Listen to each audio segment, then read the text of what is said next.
अस्सलाम वालेकुम। आप सब कैसे हैं? उम्मीद है आप सब ठीक होंगे, खैरियत से होंगे। अल्हम्दुलिल्लाह हम भी बिल्कुल खैरियत से हैं और सही सलामत अल्हम्दुलिल्लाह अल्लाह के फ़ज़ल से हम अपने घर पहुंच गए हैं और अल्हम्दुलिल्लाह। और यहाँ पे ऑब्वियसली जब आप जो है वो ट्रैवल करके आते हो तो एक दिन तो आप रेस्ट करते हो, फिर अगले दिन आपके काम शुरू होते हैं। तो फिर मैंने कुछ चीज़ें अपनी अनबॉक्सिंग की, सारा सामान निकाला, सेट किया। और जो सबसे पहले उठ के मेरा काम होता है वो यही होता है कि मैं आटा गूंदती हूँ। चूँकि आटा नहीं था घर में गूंदा हुआ तो मैंने फिर आटा गूना था, चूँकि आटे से बड़ी आसानी हो जाती है अगर गूंदा हुआ होता है। मैं लेकर आई थी पाकिस्तान से इस दफ़ा टी सेट, तो मैं उसको ओपन करी थी। उन्होंने बड़ी अच्छी मुझे पैकिंग करके दी थी जहाँ से मैंने टी सेट लिया था, लेकिन फिर भी हमने जो है उसकी कैटल और बहुत सारी और चीज़ों को बच्चों की टी शर्ट्स के साथ जो है ना हमने उसको रैप कर दिया था ताकि कोई चीज़ डैमेज ना हो। क्योंकि मेरे जो बहुत डर था कि मेरा ये टी सेट का अगर कोई भी चीज़ एक चीज़ भी डैमेज हो गई तो फिर ये बेकार हो जाएगा। तो अल्हम्दुलिल्लाह बड़ा अच्छा जो है वो पैक भी हुआ था और खैर सलामती के साथ पहुँच गया और उसको कुछ भी नुकसान नहीं हुआ। और आज मैं बनाऊंगी करेले और उसकी रेसिपी भी आप लोगों के साथ शेयर करूंगी।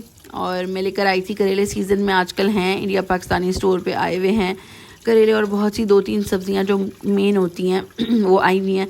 तो मैं करेले लेकर आई थी, मुझे बहुत पसंद है और इनको मैंने काट के नमक लगा के रख दिया था। अब इनको मैं और ड्राई कर लूँगी, थोड़ा सा धो के साइड पर रख रही थी और आप लोग के साथ करेलों की रेसिपी शेयर करूंगी। करेले में थोड़े से प्याज ज़्यादा डलते हैं तो आप मेक श्योर कि आप एटलीस्ट 3 प्याज जो हैं दरमियाने साइज़ के लें, और अगर आपके पास छोटे प्याज हैं तो आप एटलीस्ट 5 प्याज तो ज़रूर लें।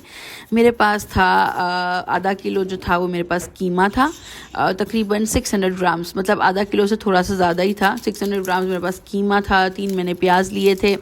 2 प्याज मैं इसको भूनते हुए डालूंगी मसाला जब बनाऊंगी और कीमे के साथ जब भूनूंगी, और 1 प्याज मैं इसको एंड पे दम पे डालूंगी करेले डालने के बाद, तो वो बहुत अच्छा मज़े का बनता है।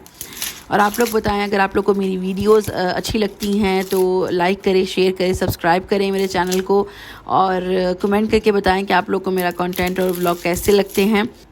पाकिस्तान में इस दफ़ा बहुत गर्मी पड़ रही है और हमेशा ही पड़ती है, लेकिन इस दफ़ा तो बहुत ही ज़्यादा है और लोगों का बहुत बुरी हालत है गर्मी की वजह से। और जर्मनी में जो है वो मौसम इस तरह का है कि सुबह थोड़ी सी धूप निकलती है और फिर पूरी रात बारिश होती है, और फिर जब पूरी रात बारिश होती है तो ऐसा मौसम हो जाता है कि हम सॉक्स निकाल लेते हैं, हमारा दिल करता है हम थोड़ा सा हीटर चला लें, मतलब इस तरह की सर्दी लगती है।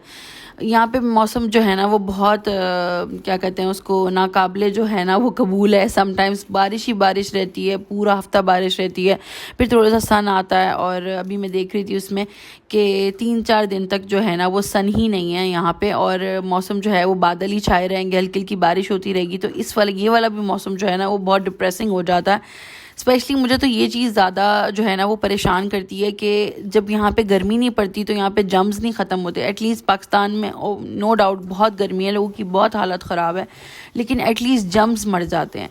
ठीक है, लोग इतने बीमार होते हैं वहाँ भी क्योंकि पानी ऑब्वियसली साफ़ नहीं है वहाँ का, तो पानी की वजह से जो है वो बीमार होते हैं लोग। लेकिन यह है कि गर्मी की वजह से बहुत सारी बीमारियां जो हैं, बहुत सारे जम्स जो हैं वो ख़त्म हो जाते हैं। लेकिन यहाँ पे जो है हर दूसरा बंदा खांस रहा होता है, कभी कोई वायरस निकला होता है, कभी कोई वायरस निकला होता है। कोरोना के बाद भी यहाँ पे काफ़ी चीज़ों में जो है ना वो कभी कोई वायरस, इतने मुश्किल नाम है, मुझसे तो प्रोनाउंस भी नहीं होता, इतना मुश्किल नाम है। तो अभी बच्चों के भी जो है वो किंडरगार्टन में भी 1-2 जो है वायरसेस आए हुए थे, इससे बच्चे बीमार हो रहे थे। उसमें वॉमिटिंग्स, नज़ला, ज़ुकाम, और वो ऐसे वायरसेस होते हैं कि वो 10 से 12 दिन तो ले ही जाता है, मतलब एटलीस्ट आपके 9 से 10 दिन तो लग ही जाते हैं। तो जी बातों बातों में जो है वो मेरा खाना भी यहाँ पे रेडी हो रहा था। प्याज मैंने काट लिए थे। अब 2 प्याज़ों को मैंने जो है कढ़ाई में डाला, ऑयल और थोड़ा सा कीमा डाला। ये नॉर्मल से मसाले हैं जो होते हैं, गोल मिर्च, तेज़ पत्ता और थोड़ा सी साबुत काली मिर्च है और थोड़ी सी लौंग है और नमक, मिर्च, हल्दी और सूखा धनिया। आज मेरे पास टाइम था तो मैं 2 सालन बना रही थी। तो मैंने सोचा कि मैं 2 सालन बना के रख देती हूँ तो चले मेरे 2-3 दिन चल जाएंगे, और आप फ्रेश रोटी डाल लो इसके साथ तो फिर आपका काम चल जाता है। साथ में आलू के कतले बना रही थी, क्योंकि आलू के कतले भी घर वालों को बहुत पसंद है और करेले मेरे फेवरेट हैं। तो जिसको करेले नहीं खाने होंगे वो आलू के कतले भी खा सकता है। चूँकि समटाइम्स जो है ना वो बच्चे नखरे कर जाते हैं कि नहीं हमने करेले नहीं खाने, तो मैंने उनके लिए ऑप्शन रखी है ताकि उनके पास कोई ऑप्शन ना हो कि हमें जो है ना वो कुछ और बना दे। तो मैंने आलू के कतले बना लिए ताकि जो है वो कोई और ऑप्शन ना बचे। आलू के कतले भी बहुत मज़े के लगते हैं और सिंपल भी हैं आप बनाना, ये मैंने इसमें डाले हैं कोई तकरीबन 3 से 4 प्याज डाले हैं मसाला भूनने के बाद, अदरक लहसुन के बाद 3 से 4 प्याज मैंने डाले हैं। और अब मैं इसमें थोड़ा सा पानी डाल के इसको ढक के रख दूँगी ये दम की आंच पे, ताकि जो ये कीमा है ये खुल जाए। जब कीमा खुल जाएगा उसे मज़ीद भूनूंगी। इतनी देर मैं अपने करेलों को फ्राई करूँगी। करेलों के लिए मैंने बहुत कोई डीप फ्राइंग ऑयल नहीं लिया कि मैं उसमें मतलब करेले बिल्कुल डूब जाएँ और ऑयल में उसमें फ्राई हों। बस थोड़ा सा ऑयल लिया था मैंने 3 टेबल स्पून के अराउंड, और उसको मैंने फ्राई पैन में जो मेरी कढ़ाई थी उसके अंदर मैंने थोड़ा सा भून लिया था। और चूँकि नमक मैंने इतना देर तक लगा के रखा, तकरीबन 40 मिनट से ये नमक लगा के पड़े हुए थे, तो इस वजह से जो है ना नमक लगा के मैंने रखे हुए थे, तो इस वजह से ये इसमें इतनी करवाहट नहीं होती। पाकिस्तान में ज़्यादा करवाहट होती है, लेकिन अगर आप इसको नमक लगा के थोड़ा ज़्यादा क्वांटिटी में, तकरीबन आप 1 टीस्पून पूरा नमक भर के डालें और उसको आप रख दें और उसके बाद इसको फिर धोएं, तो ये बड़ा अच्छे जो है ना इनका फ्लेवर आता है। साथ ही साथ मैं हरी मिर्चें काट रही थी। ये टर्किश मिर्च है, ये भी बहुत मज़े की होती है। स्पेशली इसकी बात ये अच्छी होती है कि ये तीखी नहीं होती, इससे ज़्यादा स्पाइस नहीं होता। तो करेलों के साथ भी मैं इसको फ्राई करूँगी। मुझे अच्छी लगती हैं हरी मिर्चें फ्राई हुई करेलों के साथ भी, और इसको मैं आलू के कतलों में भी डालूँगी। और इसमें भी आलू के कतले में मैंने 3 टमाटर डाले थे, साथ में दही भी डालूँगी, अदरक लहसुन जो बेसिक मसाले होते हैं उसके साथ। और जो आलू के कतले होते हैं ना उसमें अगर आप फ्रेश एंड में जो है ना वो डालें कोरिएंडर, मतलब ये जो हरा वाला होता है फ्रेश वाला, तो उससे बहुत अच्छा फ्लेवर आता है। इसमें भी आपको नज़र आ रहे होंगे जो मैंने करेले फ्राई किए, इसमें मैंने हरी मिर्चें डाली थी, बहुत अच्छा फ्लेवर आता है।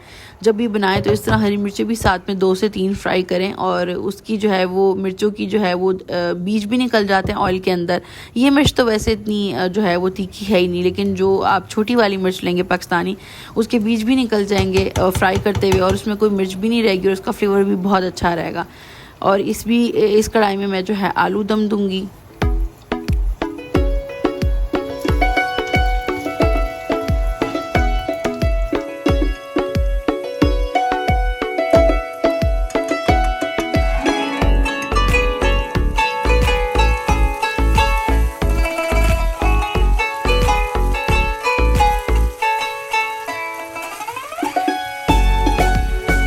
ज़िंदगी में मुझे ये बात तो बहुत अच्छे से समझ आ गई कि आप कहीं भी चले जाएं, कुछ भी कर लें, कितना भी पढ़ लें, आपको घर संभालना ही संभालना है, और आपको घर के काम भी आने चाहिए, और खुशी खुशी इंसान को करने भी चाहिए। क्यों ना करें भाई।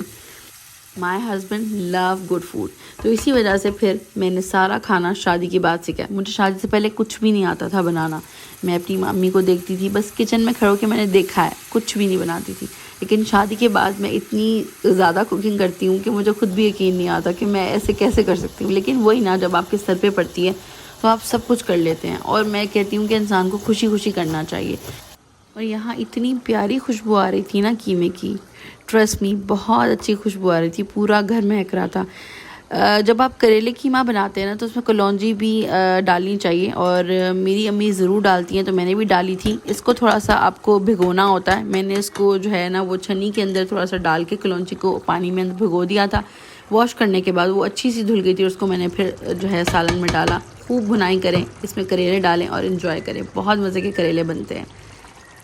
जब भी मैं कोई ऐसी चीज़ बनाती हूँ ना तो मुझे जो है ना वो अपने घर वाले बहुत याद आते हैं, क्योंकि मेरा दिल करता है कि मैं उन्हें भी टेस्ट कराऊँ, उन्हें भी खिलाऊँ। जब मैं पाकिस्तान जाती हूँ तो इतना टाइम नहीं होता कि मैं उनको कुछ बना के खिलाऊँ। लिटरली मैं ससुराल में तो कुकिंग कर लेती हूँ, लेकिन जब अपनी अम्मी की तरफ जाती हूँ तो कुछ भी ऐसा उस तरह से कुकिंग नहीं करने का मौका मिलता, क्योंकि हम लोग घर पे बैठते ही नहीं, हम लोग फिरते रहते हैं, तो वो मौका ही नहीं मिलता कि मैं कुछ बनाऊँ और उनको कुछ बना के खिलाऊँ।